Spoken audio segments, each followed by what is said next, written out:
Accusés, levez-vous, sur leur visage on peut bien lire l'inquiétude et ils ont bien raison de redouter ce qui les attend.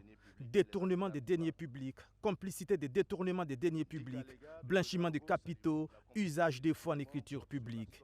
Un à un, le juge égrène les faits pour lesquels les accusés sont reconnus coupables, chacun pour ce qui le concerne, puis le tribunal condamne Tenia Amidou à une peine d'emprisonnement de 15 ans et à une amende de 5 milliards 640 millions de francs CFA, le tout ferme.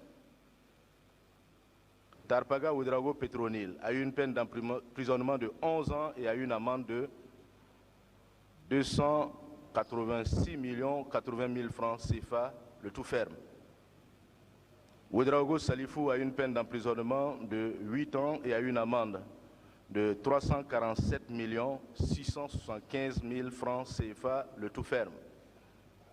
Bayoulou Philippe a eu une peine d'emprisonnement de 6 ans et a une amende de 126 millions de francs CFA, le tout ferme.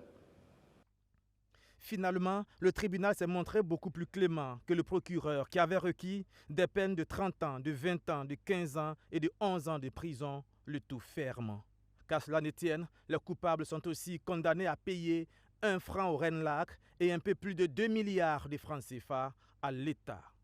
Le verdict de ce 24 décembre vient mettre fin pour l'instant au procès de l'affaire détournement de 3 milliards de francs CFA au ministère en charge de l'action humanitaire. Le jugement a tenu en haleine les Burkinabés qui ont pu le vivre en direct à la télévision nationale pendant plusieurs jours. Le juge a tenu à relever la facilité avec laquelle le forfait a été commis et a préconisé que des mesures robustes soient prises par l'administration publique.